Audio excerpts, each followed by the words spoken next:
Okay, and good evening everybody. Hope you're all having a good week so far. So today is Thursday the 28th of February. Alright, end of the month. Tomorrow's the 1st of March. Yay! I don't know why I just did that. Anyway, right, so I'm going to be reviewing last night's epically awesome, holy shit balls of Arrow, Dead to Rights. Wow.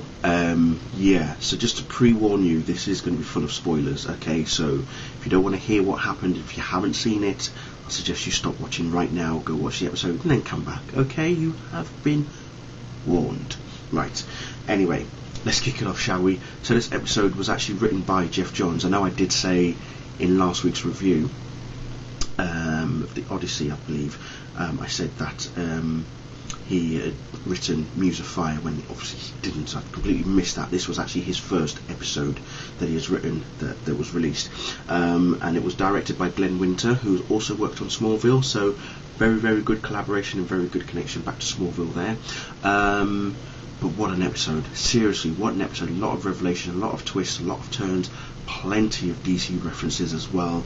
Let's just get right to it anyway. So Oliver Queen takes down an assassin who's due to assassinate a high-profile character, and the fight scene between Oliver and this assassin was just brilliant. I absolutely love the choreography of the action sequences in this episode. He even gets a second shot at China White, and that was good as well. So it was really good to see that. Even Malcolm Merlyn showcases some of his martial arts skills against a couple of guys as well in front of Tommy, so that was very interesting, a very interesting revelation for Tommy there. Oliver Queen eventually reveals himself as the Hood to Tommy, especially when Malcolm's life was in danger, by Deadshot, who has returned. For those of you who want to know how he's returned, read the latest digital chapter of Arrow. It does tell you in there how he's returned. I haven't read it yet myself, but I will do tomorrow. But I think it was Mark Guggenheim who tweeted to a fan who asked, how is Deadshot back? I thought he was dead. He said, read that chapter, then you'll know. But on top of that, I had the inkling that Deadshot would be back after episode 3. Yes, he got an arrow right in his eye, but seriously, come on, it's Deadshot we're talking about. So he's re-emerged, hired by China White, who has been hired by Moira Queen to take out Malcolm Merlyn, and this is the high-profile individual who was due to be assassinated by this particular assassinator. At the beginning of the episode, a guy by the name of Guillermo Barrera or something like that, who seemed like a pretty good-looking individual who obviously could stand on his own. He's very, very high profile, as Oliver says to both Felicity and Diggle. So he's on the phone to someone, but Oliver had no idea who, so he's enlisted Felicity and Diggle to hack into his phone and find out a bit more. Incidentally, about Felicity, she's now started, bless her physical training with Diggle, so she's being put through paces, ladies and gentlemen. Maybe that signifies something, who knows, she may go out into the field. That'll be interesting, very interesting, so look out for that one. It's Tommy Merlyn's birthday, and Laurel's there, Oliver's there, as well as Oliver's new date, McKenna Hall, who works at the Starling City Police Department, and a very, very good Black Canary reference, pretty much blatant Black Canary reference, was when McKenna picks up a picture of, she believed was Laurel with her dad. It's actually Sarah, and there's a picture, there's a canary in the picture which is also black, and it's funny how Laurel says, yeah, I hated that canary, it just kept chirping all day and night, it just wouldn't shut up.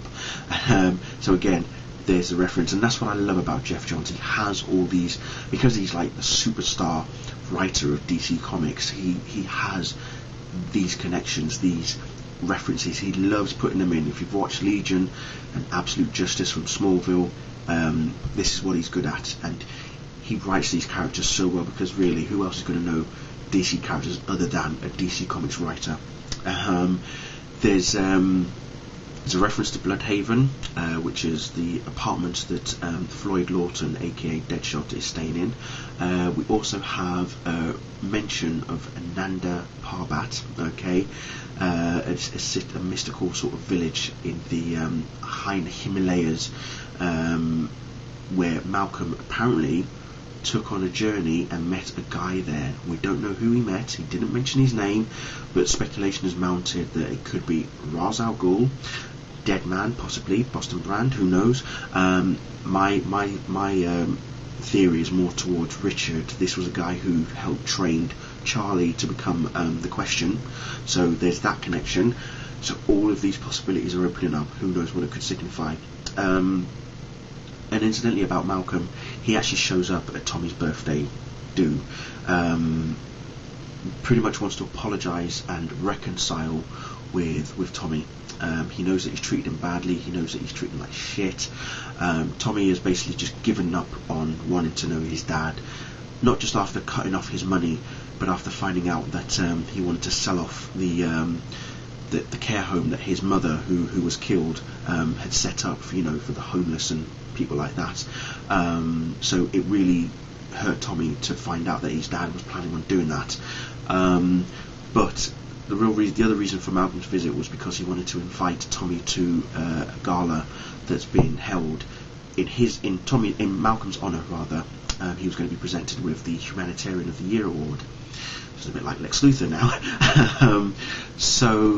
And that's the other thing about the relationship between Malcolm and Tommy. It's just like Lionel and Lex from Smallville, except whilst Malcolm in some ways is trying to teach Tommy a harsh lesson, he's doing it with the money, whereas Lionel was doing it more with, corporation battles per se, the whole mind games, and it was all about the chess related side of things with Lionel and Lex. With Malcolm and Tommy, slightly more different. There's a lot of emotion involved as well. We know with Lex, he just wanted to be loved by Lionel, which he never did. Whereas here, Malcolm loves his son dearly, but Tommy just doesn't want to have anything to do with him at all now. So it was like a reconcile for Malcolm, to repair that damage and to try and rebuild that relationship. But as I say, Tommy was pushing him back. So anyway, we get to the nitty gritty, where eventually the plan is all set up by Moira to take out Malcolm, but obviously she's not being seen as the one who's instigated or orchestrated the assassination. So China White gets involved, makes sure that Deadshot's in place. There's an interesting interesting section of the episode where Oliver Queen, I wouldn't say he blinded someone, but he makes a good use of the ketchup on someone. It can be lethal, people. It can be, if used correctly, it can be lethal. So there's that occurrence, as I say, to try and find out who's going to be taken down, and obviously, as I say, with Malcolm Merlyn.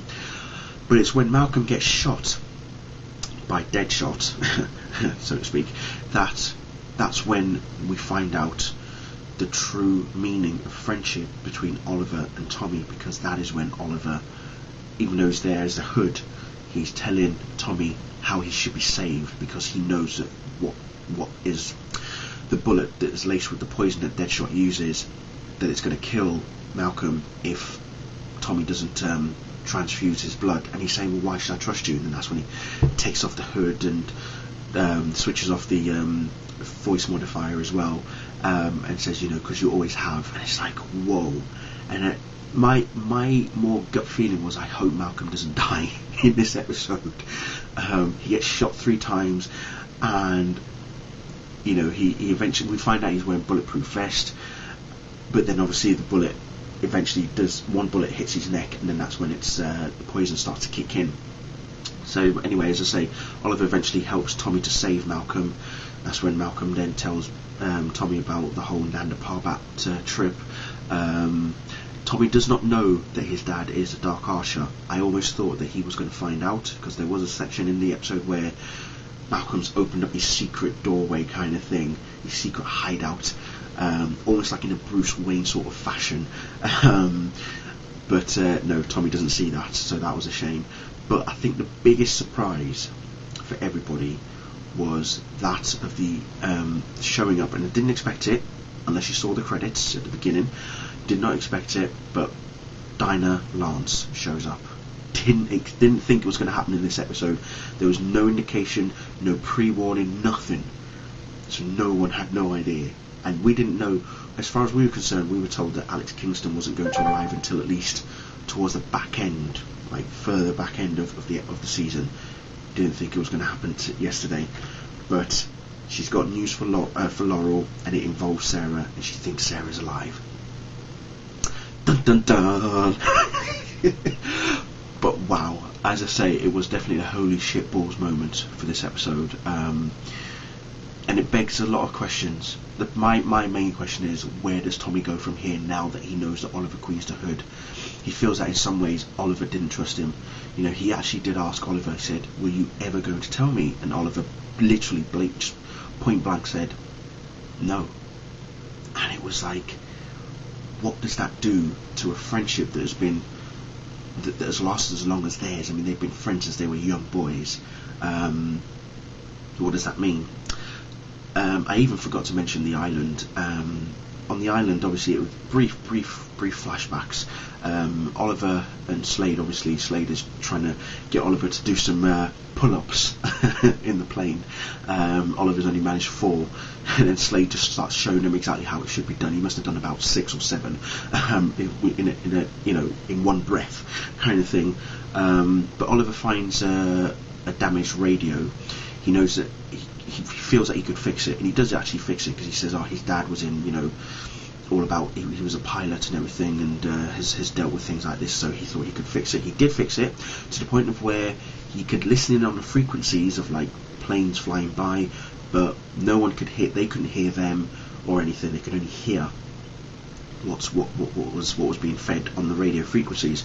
So Slade thinking, okay, you've done this part. Let me try tweaking it a bit to the point of where he can then hear what was going on the island.